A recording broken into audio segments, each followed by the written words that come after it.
Before we begin, thank you very much to Robert for pitching in over on Ko-fi. Now, that might not be the name they asked to be credited by, but it's the only name I have because Ko-fi is doing this weird thing. I've explained this before, where I am not getting the messages and names that they were previously sending me. It's literally, I'm just getting email addresses now, and I'm getting no notifications at all. I don't know what's wrong with it. So unfortunately, I don't have any like silly shout outs for them, but I needed to make sure the shout out happened. So thank you very much for the support. I very, very much appreciate it. Speaking of support, this is technically a Patreon sponsored video because someone requested something that I'm willing to cover, but not in the format that they were asking because I don't think it's suitable, unfortunately, but we can talk about it. The request is technically a top 10 worst G1 toys. And the reason that is difficult to do is because the era of G1 is so weirdly broken up. You know, depending on which batch of years you are looking at, there were wildly different goals and wildly different standards. It's very, very difficult to just pin down G1 as just a one general toy line. You know, you've got the first 2 years that are dedicated to realistic vehicles, complex robots. The second 2 years that are focused on larger, colorful, more simple robots and futuristic designs and introducing heavy gimmickry. And then you have the later years, which is focused on lots more gimmicks, toy trends, and all while managing a shrinking budget as the franchise starts its first collapse.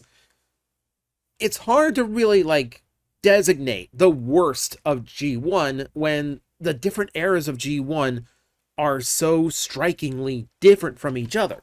So instead, I'm going to give you candidates for potentials, and we're going to both defend some and throw others under the bus. So there are 10 in here, and I will finish off by telling you my least favorite G1 toy.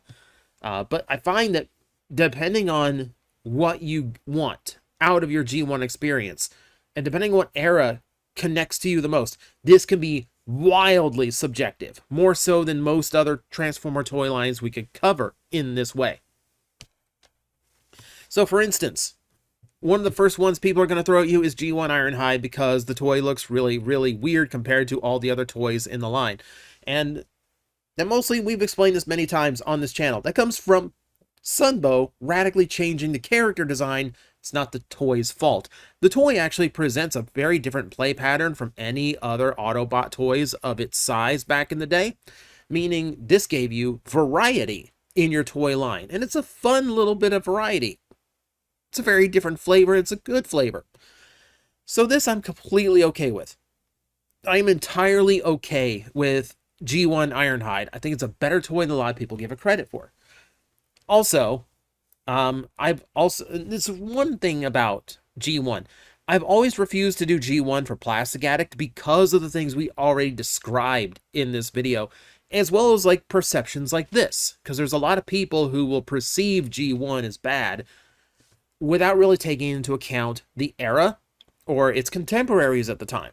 For instance, I had someone donate a G1 Gnaw for Plastic Addict, going, "You're going to hate this plastic meatball."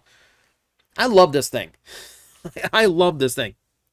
If you want to talk screen accuracy, it's one of the better G1 toys for it, especially the shark mode. The shark mode's spot on. That's literally just a Sharkticon. And considering you saw them more in shark mode than you did robot mode, that's pretty much the mode I wanted them to get correct. So yeah, there's really nothing wrong with Gnaw. He's doing his job. He is doing his job as a little Sharkticon. Now, if you want to talk 86 toys that are, on the disappointing side, you'd lean more toward Rodimus Prime. That is partially unfair because it is in comparison to his previous toy, Optimus Prime. And just like G1 did in fiction and fandom, we judge Rodimus Prime very harshly compared to his predecessor. So, in the case of character-wise, I think it's really unfair. In the case toy-wise, it is absolutely justified because it's trying to do futuristic Optimus Prime, but failing at it. You know, he has no individual vehicle mode separate from his trailer. He is just this big flaming Winnebago. And his trailer does not do anything nearly as cool as Optimus Prime's rolling command base. You know, it's just a tank turret that pops out, which in itself provides different play value and, you know, is okay in and of itself, but it's just a lot lamer than what we had before. Top that off with the fact that the toy is actually pretty boring. This toy is like 4-step transformation at most. It's a really, really limited toy. So yeah, not really engaging, doesn't really do a lot with the trailer. This one does have a lot of failings to it. I have a nostalgia for it, but ultimately it's just not my taste. You know, it's not the kind of, I think it could have been a lot better than it was. Now, things like Ironhide, those are low-hanging fruit. Rodimus is a low-hanging fruit. A lot of us know that Rodimus is a letdown of a toy. But there are some that I don't really judge in such a way. Action Masters, for instance, I would not put on a worst toy list because what they're going for is radically different than what Transformers normally does. It's a completely different approach and strategy. It would be like trying to compare Transformers Red to Generations toys. It's not fair to do. So, yeah, Action Masters I know a lot of people do not like because they do not transform or their little assistant things are lame, whatever. We're not concerned with that. I don't think it's fair to lump them in with the rest of G1 as a fair comparison. Now, things that are fair, that we can, and this is low-hanging fruit, but for good reason, Pretenders. If I were to do a top 10, Pretenders would probably take up more than one spot. I would try not to. That was the other thing. And we'll get into that in a bit. Like, I didn't want to overload it with just, well, the Pretenders were really lame. But so instead, I'm just going to point out a few of the most glaring flaws to this. So, like, Doubleheader, for instance, makes no sense as a toy. The Autobots were supposed to be these space marines, and the Decepticons are supposed to be the space monsters. And it gets a little bit weird when these guys who are supposed to be disguised as humans, like they're supposed to be doing the Pretender thing and pretend they're humans, just has someone walking around with two heads. And while Siamese twins are a thing, generally not this well conjoined, generally not this smooth about it. It just creates a super awkward character. And also, this was the later, smaller Pretenders, so the inner robot is actually pretty, like, simplistic as a Transformer. But that said, at least it looks like a proper Transformer. It needs a huge accessory, but a lot of Pretenders did in order to look like their vehicle. Larger ones from the first run of Pretenders can do a worse job. Iguanus is one that comes up for me a lot. Iguanus has this unfortunate nature of, like, it's supposed to be a motorcycle, but it's working in the limitations of what a Pretender robot could do. So you have this very scrawny robot that does not look cool or impressive, with a large head that makes him look very weirdly proportioned. The shell is cool enough. Okay, I don't mind Iguanus as a shell. What bothers me is the fact that half of his vehicle mode is the underside and wheels of the motorcycle, which means if you lose that accessory, you're out almost your entire toy, which is not optimum. And frankly, as a separate accessory, look at it. Look at Iguanus holding it. It looks so absurd. What are you doing? It looks like you're holding a free weight incorrectly. So yeah, this one, I like, out of all the larger Pretenders, I think this one misses the mark the most, especially when the motorcycle mode you get looks terrible. Literally, that's like 2 robot mode arms sticking out the back because they have literally nowhere to hide. This one was a letdown. This one is one of my least favorites. And unfortunately, it all just comes down to the inner robot. You know, the Transformer. We could also point to weird ones like Stranglehold. This is another one of the smaller Pretenders. But again, it's a Decepticon. And the Decepticons were supposed to be monsters. And instead, he's just this like weird wrestler who looks like he was an extra at medieval times. And the inner robot is this garish orange and green thing with like a very basic transformation. Lots of Pretenders had very basic transformations, but at least they didn't, but like, I don't like the ones that ended up with like massive animal legs hanging off of their actual legs. Yeah, this is another one that was just like, I mean, I'm missing the theme here. I don't know why he has the Tom Selleck mustache. I don't know why he just kind of looks like this generic gladiator when everyone else in the Decepticons look like some really cool monster. Like, I almost want to say he was designed to be an Autobot, and then they switched gears and decided they needed one more Decepticon. Feels that way to me. But even that doesn't compare to how basic we got with the Pretender monsters. Now, these were the smallest of the ones, so they're just trying to create smaller Pretenders. No, nothing wrong with that. The shells were soft plastic, which those handled the wear and tear of time great, by the way. And you just jam the robot into an open socket in its back, and that was the entirety of the Pretender aspect. At least they had these like cool like little like creature designs. Like, I'll give it that. But the inner robots were absolutely horrible. Like, you had two-step transformations, and sometimes they were as simple as Scowl here, where you just flip the legs at the knee and put his head down. That's the entirety of the transformation into whatever that's supposed to be as a beast mode. It's just a letdown, It's just like, this was at the time. Remember, these guys were released the same year as Micromasters. So Hasbro was already designing very small Transformers that felt a lot more like Transformers than this. Which leads me to believe there was literally no excuse for making them this lame. Like, if they were doing better Transformers at smaller size, what is this one doing being as simplistic and basic as it is? They could have done a lot more. They could have done a lot more to make these more interesting. This is another one where I kind of like point to the fact that they were working under a much tighter budget because the toy line wasn't worth as much as it used to be. But it does cause things like this to happen. It causes the toy line to suffer in general. So that's the run of Pretenders. Let's go to another one of the easy punching bags for G1, and that takes us to Wheelie. Wheelie was one of the ones you cursed when you first got into the fandom. It's like, oh yeah, that Wheelie sucks. Oh yeah, like, we hate that Wheelie toy. Oh my god. So I'm wearing out my voice ranting about all this. And he does have flaws. He's got the big gorilla arms. He's got the weird floaty Zordon face in the middle of his body. And I will grant you that. It does make him look very unusual. The vehicle mode is perfect, though. I will, like, you cannot take that away. The vehicle mode looks exactly like how it is supposed to look. And again, this feels like, well, no, I can't blame animation on this, because this is also a case of Floro Dairy designed Season 3 characters, and then they had to translate them to toys, and sometimes toy did not translate, and that's how you end up with something like a Wheelie. So it's a weird situation, this one, but there is a justification for why it looks off. But even then, this is not my least favorite Minibot. It really isn't. If I'm going to point to my least favorite Minibot, I think I'd go to Brawn. This is a weird one, and not just because it's one of like the Mysterian leftovers.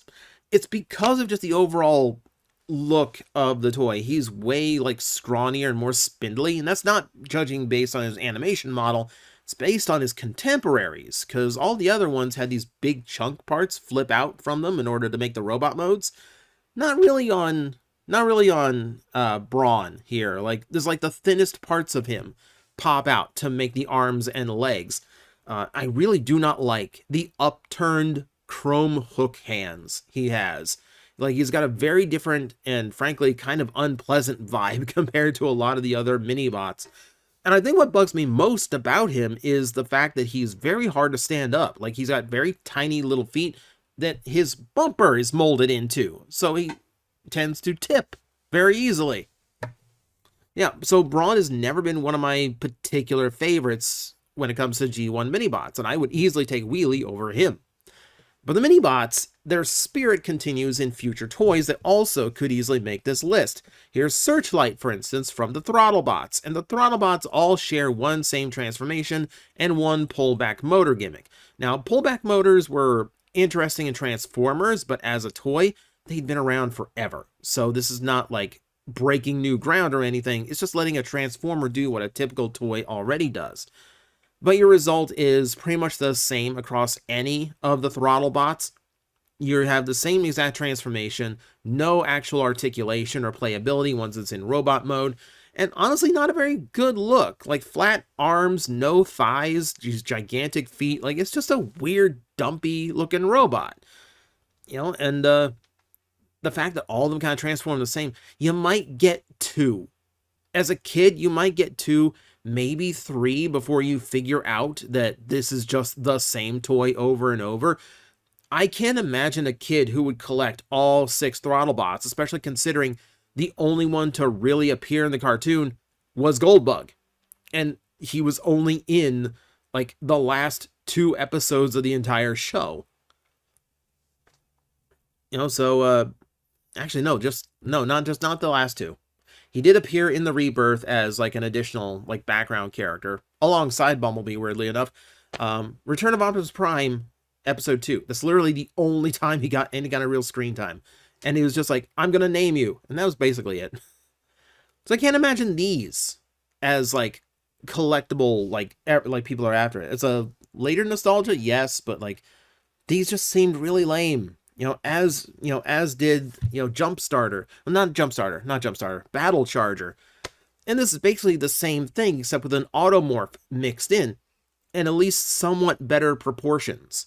They still had no playability, but this was a toy that was all about gimmickry. So I can kind of forgive it a little bit more compared to the Throttlebots, because at least this, at least Runabout here is doing something a little bit more interesting. I can't say the same for the Fire Cons, unfortunately.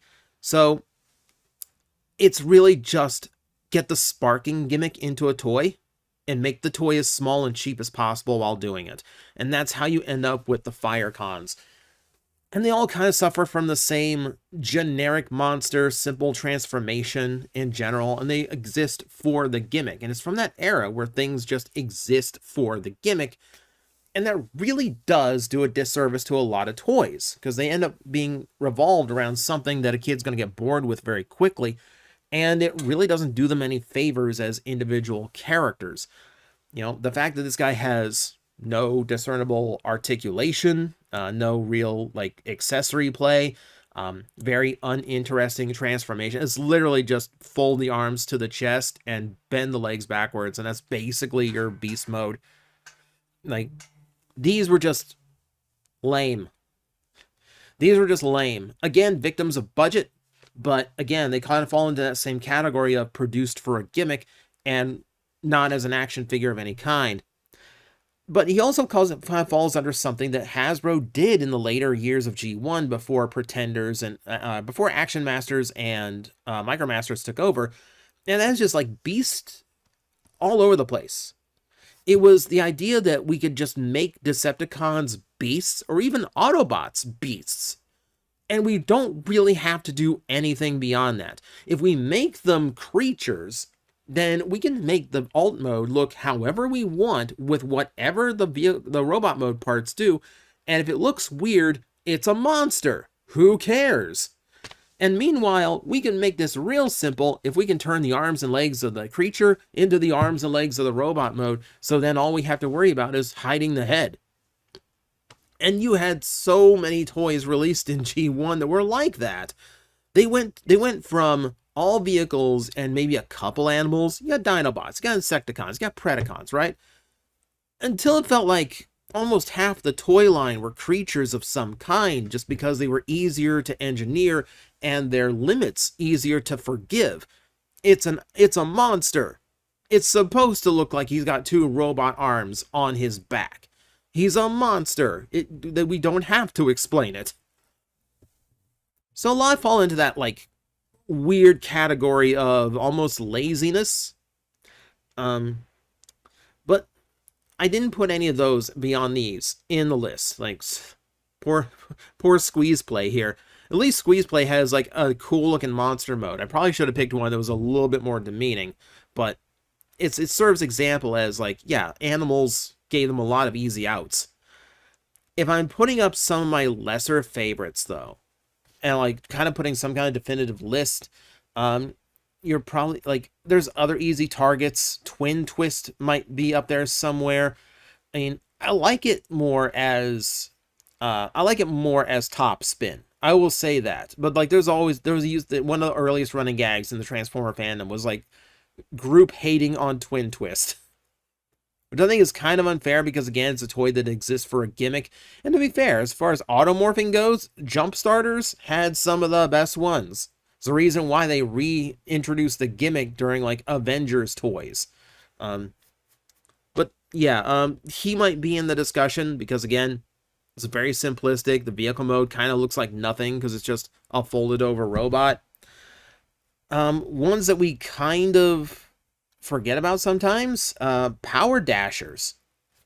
Now, granted, these were just little extra toys you could get with robot points if you sent away for them in the mail, so they were never released at mainline. They kind of knew that they were not great.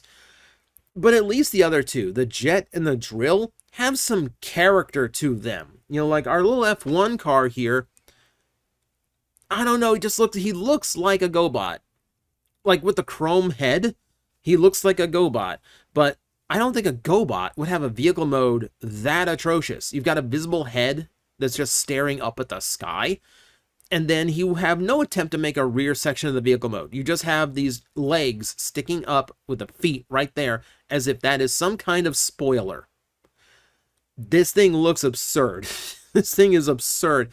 And the others, again, have like, they have like personality to them. This guy just looks about as generic as you could ask for.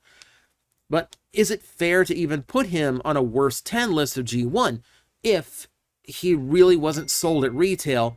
And they absolutely knew that like this would not work if they actually like put it out there. If you're going to ask me the least favorite G1 toy I have ever messed with, the thing that I would point to first, and the thing that came to my mind first when I got this request, probably flywheels. Duocons, again, exist for the gimmick, but they were earlier on in that process. Like, they're a year 4 toy. Or year 4, year 5. Like, they were around early enough to have, like, commercial animation. And the gimmick itself, like, it's neat for its time, but, man, like, you take away the tactile experience of the Transformer. Like, it's one reason why I don't like automorphing stuff all that much, is because sometimes, like, I want the experience of transforming it. Like, I want the puzzle aspect. When you take away the puzzle aspect, it's only 2 toys now. I could have put Battle Trap on here a little bit as well, but Flywheels just kind of feels a little bit worse. I don't like the brown and maroon color scheme all that much. The tank makes for worse feet, I think, than the truck on Battle Trap. I hate how these guys have, like, only outward arm articulation. They can A-pose, and that's literally all they can do. They have to hold their guns, like they can hold their guns in their hand, but you can't even, like, hold them up and, like, threaten an Autobot with it. You know, it's the earliest type of, like, it's one of the earlier one-step changer things, and it's just underwhelming, you know? It doesn't look great. It doesn't play great. It's just weird. It was a weird idea that I frankly don't think worked all that well. The reason why there's only 2 Duocons ever.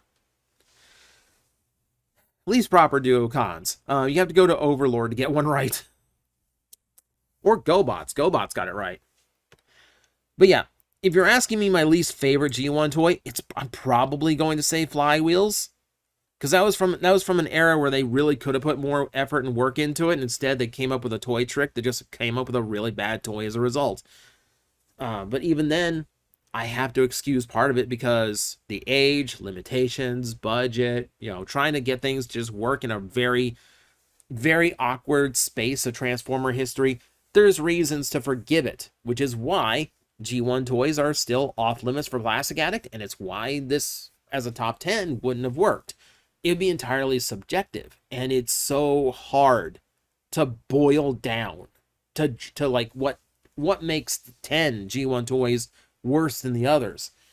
So all I can do right now is discuss it. I've presented my options. I'll let you guys decide what the worst ones are, and I hope that at least satisfies the curiosity of the requester. If not, we might boil this down properly at some other date. But for now, thank you very much for watching. I will see you next time. Hello everyone, I am Astral Agent Magnetar, a Tokusatsu VTuber, and I am streaming 4 times a week over on Twitch, Monday, Tuesday, and Wednesday afternoons, and a special late night one on late Friday/early Saturday. So come watch, come hang out, and let's make an impact together.